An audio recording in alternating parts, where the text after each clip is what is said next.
Thank you so much for staying tuned. If you just joined us, this is Tuesday's edition of This Morning on ITV. You've heard from the youth leader, about the youth chairman of National Youth Council, Nigeria Youth Council, Edo State chapter of Basiyo Sahon. Right here with me, I have another vibrant youth.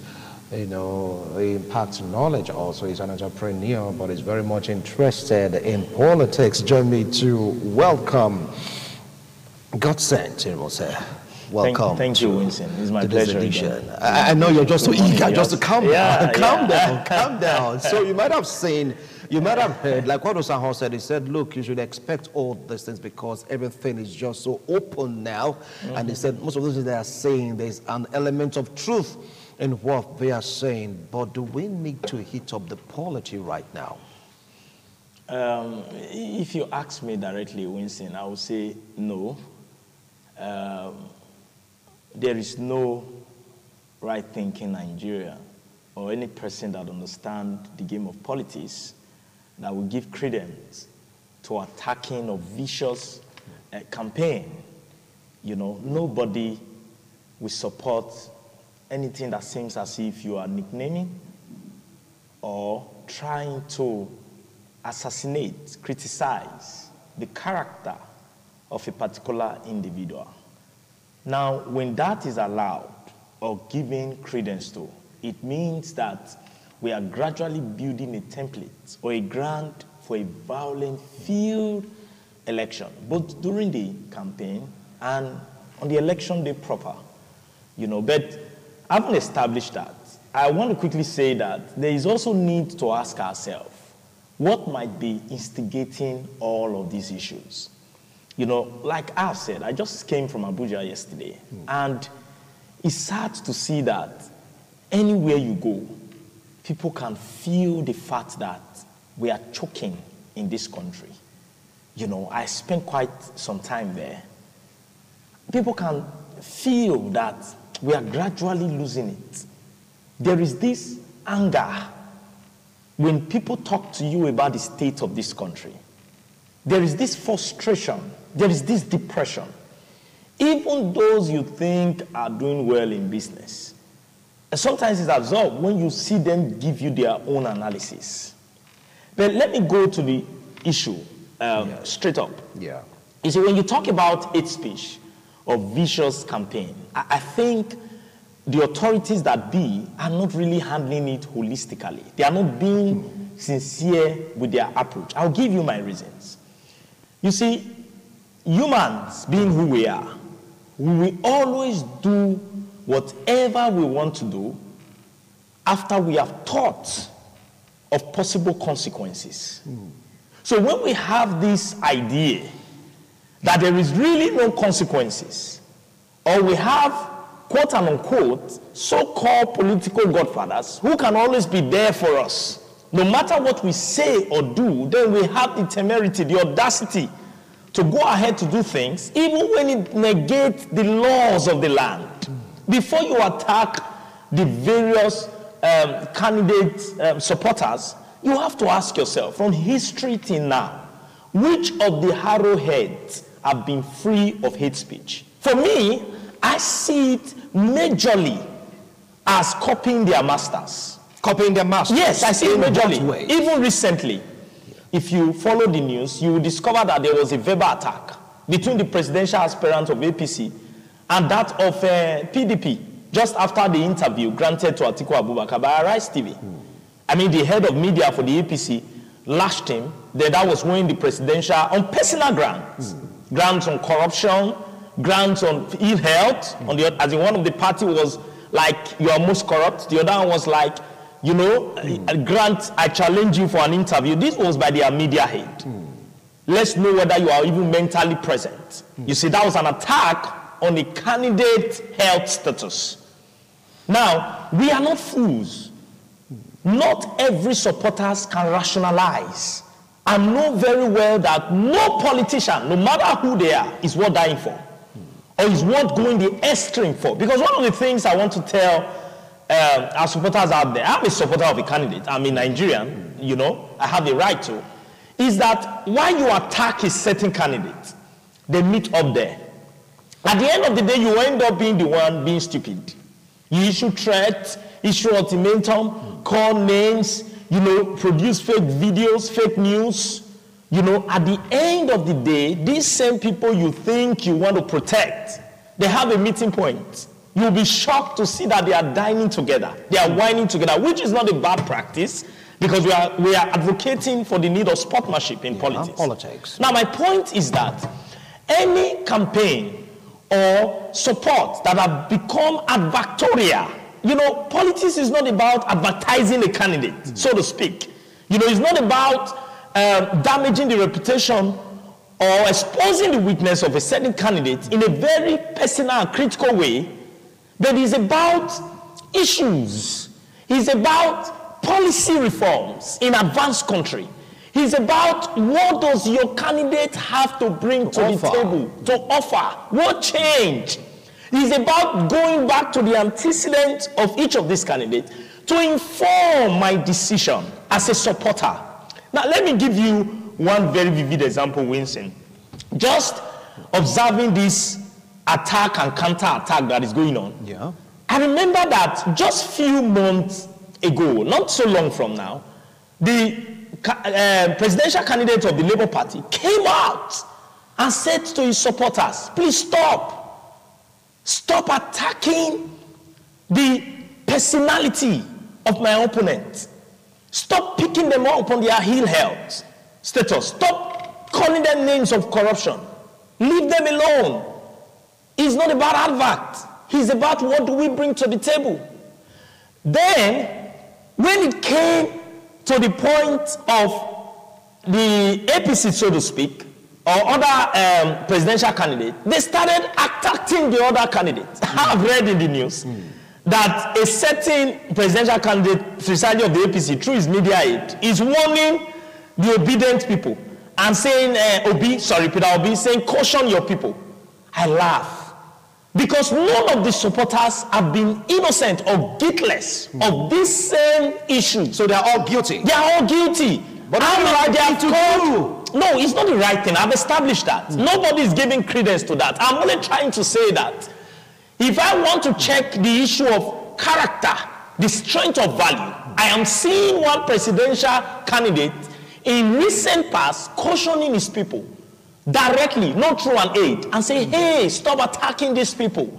Let's bring the change we want on the table. Then on the other hand, I'm seeing another presidential candidate, through his media aid, warning the other presidential candidate of our party to warn his people, without even talking to his own people. Now that is informing me of my choice of candidate. It's showing me the strength of character and value of these so-called people that want to lead us, or that is asking for my vote.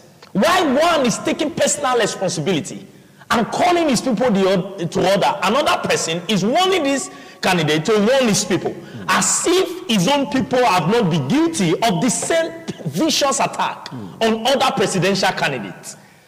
You see, this is where we are as a nation.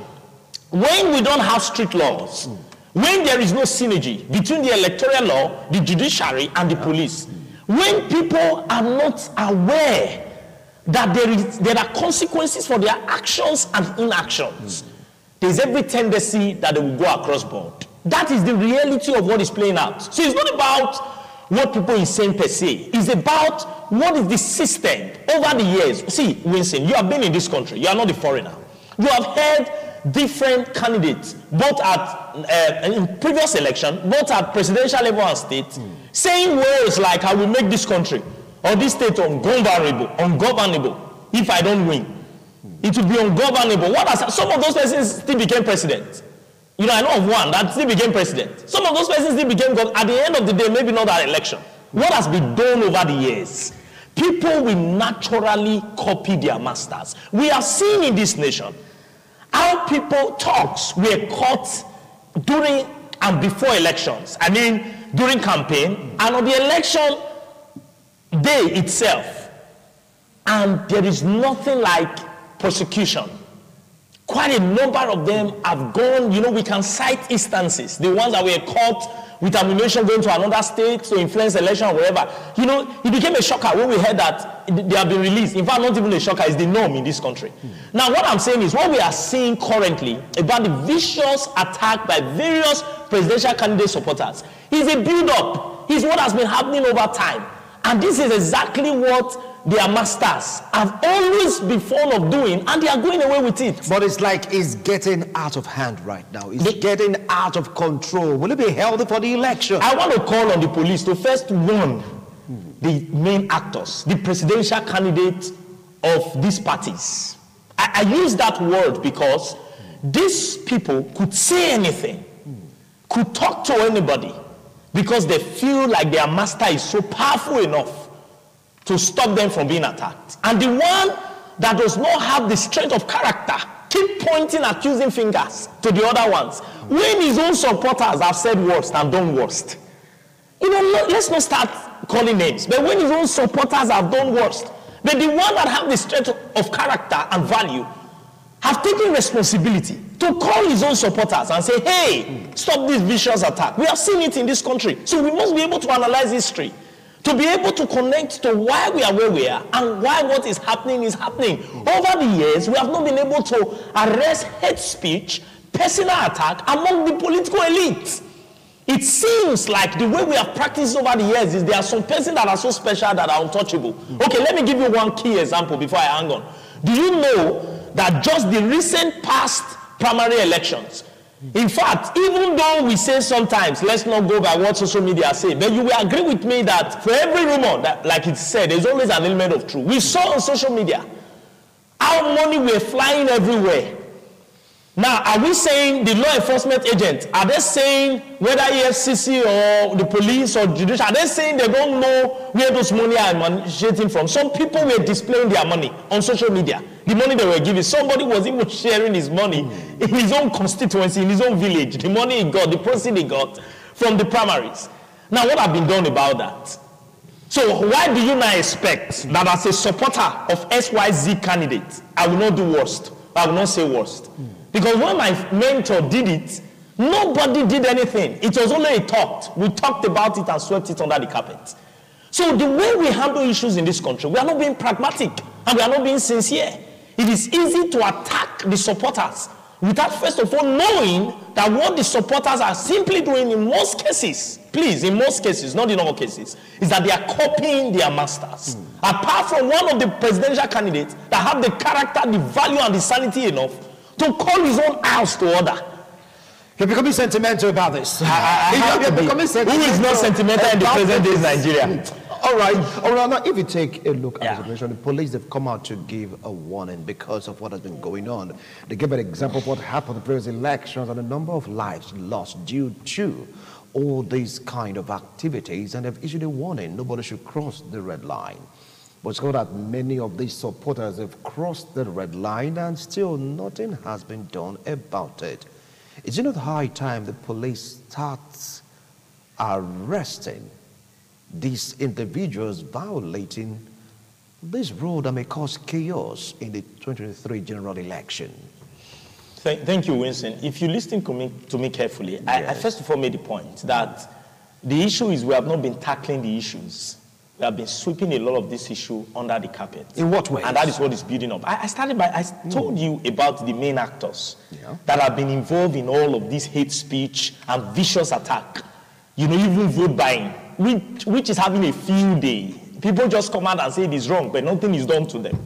There is no panel for them to answer to. So they are so powerful, and some of them are so powerful that there are no corrupt charges against them. No EFCC is going over them. You see, Nigeria sometimes, I like to say, is like a joke.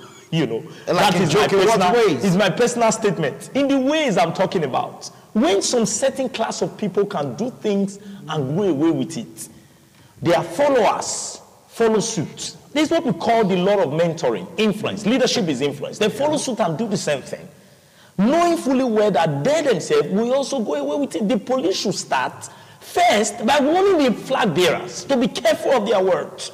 They should begin by, we should have systems that everybody answer to, not a selected few. But again, my concern is with these supporters, not basically the main actors. You know, these are the people I really want to appeal to. Why? I want you to think about this, my fellow Nigerians. You are at the receiving end. If you build up the polity and make it so heated, who are those that will be killed? Should that be the case, they are not the children of the so-called presidential flag bearer, irrespective of the political parties. Their children probably may not even be in the country on that day of the election. Their children probably may not even go to the polling unit. Their children probably may not even be at the forefront of campaigning for their fathers. They may be schooling somewhere outside the country while you are still at home. There's no school for you for over 6 months. That's insane. That's crazy. Now, their children probably might be having fun and going for vacation while you are building up violence that may cripple you. Of what use is building up violent, true vicious attack on certain political flag bearers of other political parties, so to speak, when you know that at the end of the day, you will be at the receiving end. It is you and I that will go out to the polling unit to cast our votes. It is you and I that will follow this candidate of our choice for campaign, either out of political reasons or for change reasons. Because for some of us, it's not about what we want to get when they get into power. It's about the fact that we are fed up of the present day Nigeria and we need a desperate change. These are not days of sentiment. These are days to take the bull by the horn and take responsibility for the change that you desire. So when you keep on building up inciting statements, being vicious in your attack, you are beclouding the issues. You are losing credibility. For people like me, it's not about the heel-heads or the so-called unfounded corrupt allegation. For me, it's about analyzing the strength of character of the various candidates involved. I will be moved to see a candidate that is talking more to his people than trying to attack or tell another candidate to talk to his people, because his people are worse off. They have done that over the years. We have seen it in this country, how they have destroyed us and brought us to where we are. So we must be smart. We must realize that whatever we are doing today, it will not affect the so-called person that wants to be a president. It won't affect his wife or his wives. It won't affect his children. It's going to affect you. They will not be there during the violence. You'll be the one to be there. It is your car that will be affected. It is your, possibly your relatives that will be affected. You may not be involved, but your relatives is campaigning for somebody, following somebody. So whatever you think you are doing, the vicious statement that is hitting up the polity, trying to attack another presidential aspirant, is not really discrediting him or her, depending on the case.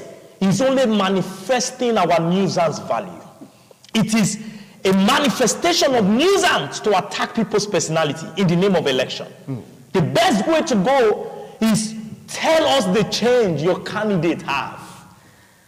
I love the Labour Party presidential aspirant. I'm not the spokesman. Anyway, see, we are not to campaign. Listen, sir, I am not the spokesman. Crossing the line right say we are not crossing any line. There are first one line that I've done in this studio. Let me. I have a right. Are you saying I don't have a right as a free-born Nigerian? Until I have a right for election campaign. They have come here and talked but they have come here and talked in favor of their presidential candidate. But right now, you don't have the right to cross the line. Sir, I'm not crossing any line. This is the oppression I'm talking about. You are segregating me. Some people come and talk about their governors. They talk about their president. I can't come and make a free statement. Besides, you don't even know what I want to say. Whatever it is you want to say, let's leave it at that. All right. Now, so opinion on that. All right.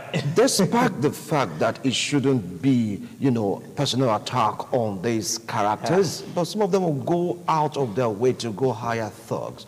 Some go out of their way to go hire court members to start projecting their mentality about other candidates. I mean, is that not hitting below the belt? In all of this, you've spoken at length, admonishing them. You've spoken to them. But right now, according to what the police report, it is like it is going out of hand. There may be trouble lurking in the corner if it isn't checked. You're blaming the presidential candidates. You blame the party. What about the parents of these youths? Winston, let me Yes. quickly say this to you. Yes. You need to understand the terrain we are living in. You know, it is a global world. Parents these days have little or no influence on their children. That is not to say they are not talking, please. I'm not saying they are not playing an advisory role. Yeah. I'm trying to say, have you ever heard of the adage? I think you should have. And I don't mind. It's the devil's workshop. Do you know the thousands of Nigerians that are currently at home? Young people. I mean, nothing is as terrible as a nation who pays little or no attention to its educational system. Because their children are schooling abroad. They are graduating every day. We are seeing it on social media. Nigerians are very wonderful people, Winston. We are quiet and calm. Take it from me. Because there are some of the crazy things that go on in this country that won't go on in South Africa. That won't even be tolerated. But my point is that, yes, if this is not halted, it's going to lead to an escalation. The security agency have come up to advise. It is now the responsibility of different... See, let me tell you something. These followers or supporters will listen more to their candidates than even the security agency. I want to tell you that, judging from the history of this country. Do you know the weight it will have for the presidential candidate of the APC to come on board and say, my people, I didn't send you this. No, sincerely speaking. Who do you think they are going to listen to more? Because many of these people throwing their mouths are their media head. Even the ones that came to caution his people, are they listening to him? See, God said, are they listening to him? Because you said you have a sentimental attachment to the guy. I said, look, my people, stop doing this. But are the supporters listening to him? But can you also tell me that there's difference between allergies and what have been alleged? They have been alleged. It's different from what have been confirmed. Because what I've read is, it is alleged. What are you trying to say? No, what I'm saying is that even the APC and the PDP says some things are alleged. So they have only alleged that what the Ghana president said is traceable to the obedient movement. It's an alleged. It's not, it has not been confirmed. It's an allegation. So you cannot, if you want to hold the obedient responsible for some of the things they are accusing them of, then they have more things to hold the APC and the PDP responsible for. More things. And I'll be wrong. Because these are allegations. Now my point is that while there is no perfect sanity in every system, we must recognize that, even outside this country. We must realize the influential role of this party presidential aspirant. My point is, for the warnings to be perfected, to be weighty, they have to come up and talk to their people. The media head of these various political parties will restrain caution if their boss were able to call them to the table and say, hey, that's the reason why I'm saying that the police should channel their warnings to the right channel or to the right people. They should call the actors, the main actors, the political gladiators, the so-called presidential flag bearer of different political parties to call their people to order. That should be what the police are saying. That should be what the INEC is saying. That should be what the judiciary is saying. Because the weight of compliance will be more when they are hearing from their master. If an outsider comes and you are threatening a boy that possibly feed from my table, my communication director or media head, who do you think he will listen to more? When he knows that I don't only put food on his table, I'm so powerful that with a call I can take him out of anywhere. When he knows that before his eyes, even though they also have their suspicion to know I'm corrupt, but I've been untouchable in this country, I'm still moving freely. Nobody have put a cup in my hand and say it's under investigation. And so what are you talking about? My point is that humans do not just act. We are not animals. Human beings act having looked at the situation, knowing fully well that I could do this and go away with it. So my point is, we should call on the various party flag bearer to call their supporters to order, and there should be strict measures on them. Should your supporters continue like this, this is what we'll do. And to a large extent, it's going to hurt the threat, the vicious attack. It may not completely stop it. Please, there's not like it's going to completely stop it.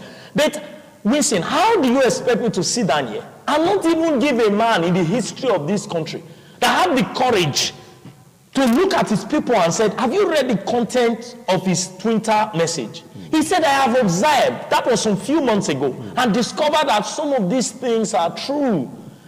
I thank my people for your support, but I'm begging you, election is not advertorial. Let's not advertise. I mean, the tactics is promoting me and destroy others. No, leave others to be. Tell the world the programs that we have. You expect me not to give such a person credit than the other one that have refused to see anything and rather is attacking the other person and say, warn your people, and these people are doing worse. Come on now. We are not children. We didn't go to school for nothing. Okay, because right now from the way you are saying, it's like you already picked a side, and it's like you're already saying, look, you have to talk to that person to stop. Come on now, you're not picking a side, you're not supporting what they are doing. Yes. I don't know, but I know you have your regulations and your guidelines of operations. Yes. But with the way we are in this country, it will be baffling for anybody to try to be economical with the truth. Because we don't. Have you read what is going on news media recently? Some of these elites are already saying we can't afford another civil war. Before they could come out and make such statements, they already know. See, I just told you, I just came from Abuja yesterday. Do you know the fear in the street of Abuja? You know how many times my parents called me, where are you? Be careful, don't walk at night. That's the capital city. We should be more protected in terms of security than any other state. So my point is, these are not time for us to try to cover up. This is the time for us to challenge Nigerians to have critical views of this candidate with a view of selecting the best, who is strong enough in terms of age, with a vibrant intellectual property, with good antecedents, even though not perfect. Nobody is expecting any of these candidates to emerge and do the miracle. But we expect that when somebody that can think comes on board, he will be able to, a large extent, remove Nigeria from this suffering, handle the economy, make sure our children goes back to school. You know, so my point is that this is not about taking side. This is about the current reality I'm facing, the current reality my children are subjected to. This is about the current reality my parents are facing. This is about the current reality. My son who is on the street, who can't go to school for 6 months, he suddenly resumed school 2 weeks' time. They said he should go for an exam. This is about the reality. Nobody thinks whether he has been reading. He just resumed and they say it's exam time. That's the reality that 1 or 2 schools have resumed are facing. Let me not call names because we're in Edo State. He just resumed and they say the next thing is exam. This is about the quality of graduates we are chunking out from the university system. This is about somebody that will refuse a law to regulate public office holder children from going abroad to school. Because they are the warlords. They are the god of this nation that have a right to decide anything. So it's not about being sentimental. It's about, should we die before we speak? Now that we have bread, let's speak truth to power. This country is boiling, and the reason why it's boiling is as a result of frustration. People are speaking out of frustration. People are speaking out. Somebody said a goat does not bite. But when you push a goat to the wall, it will show you that it has teeth. That's where we are in this country. All right. So we are patiently waiting for the election. All right. What advice do you have for these youth? Because it's like it's getting out of control. Yes, my advice is young people, we need to calm down. You know, I am actively involved in trying to speak that we should begin to promote credibility, not money bags or people that seems to be so powerful. I'm actively involved in appealing to people of some political party to have a rethink, because we will all be in this country to suffer these consequences. Possibly you will even suffer it more than me. But my point is, there is no wisdom in violence. Violence is not a tool of performance. In the corporate world, when we train and do consultancy, we tell people it is the weakest form of expression. So I need you to realize that at the end of the day, whatever polity we are hitting up today, we will be at the receiving end. I've told you that. So when you run your mouth and say, let me bring this picture on social media, let me fake this letter, you know, as it is being alleged currently, oh, that it came from Ghana president. Let me fake this, that this presidential candidate cannot walk straight. Let me fake, who are you benefiting? Who are you trying? Don't also forget that these people also have some guys who want to retaliate. They, at the end of the day, we have heated up the policy. And you know what will happen? They will use all of this against us. Let me tell you how they will use it, to scare us away from the polling unit. So it's going to get close to election, and there will be apprehension that this election will be very bloody. It won't be safe. That's what they always say. You know, they find a way to make sure a lot of us will not go to vote, so that somehow the election's result can be manipulated. We must not allow this time. We are smarter than this. We are more intelligent than this. Some of us were privileged to still graduate despite the strike. So we still have our brain intact. Vicious attack, you are going to receive it more. You are more at the receiving end. Let's promote politics of sanity. It is time we begin to challenge these people. Tell us your roadmap. How will you end insecurity? Don't tell us in 6 months any government that cannot end insecurity is not a serious government, should be asked to go. Why they have been in power? It's been close to 8 years. Thank we you. are still in insecurity. Thank you, God. My point is, those are not the promise we need. What is your roadmap? How will you end insecurity? How will you bring down the naira to dollar rate, exchange rate? How will you ameliorate the suffering of the average Nigerian? How will you stop ASU from going back to strike again? Thank you so much, God. These are the issues. Thank you so much. Spoken at length, passionately. You get to hear him. I never wanted him to cross a particular line, because he's obsession already. But come on, calm down to the time of campaign and all that. Well, youths, you've heard from 2 persons this morning. The chairman, the Nigerian Youth Association, Edo State Chapter, National Youth Association, Edo State Chapter, Basile Sahon, he has spoken at length, and now we have God Sent, also that been speaking passionately about these attacks on presidential candidates by the youths, their supporters. It is not really healthy, because if you hit up the polity, it is going to affect you, it is going to affect me, it's going to affect everyone. Do everything with sense. Candidates, talk to your supporters, and supporters, use your sense to support your candidate, because if you die today, that marks your end. Nigeria goes on. The system goes on, so be very, very careful. God Sent, thank you so much. Pleasure. I appreciate your analysis. Thank you. I like your passion. Thank you. But please, what's your emotions? For Nigeria, we have no other country we can call ours. This is our only motherland. All right.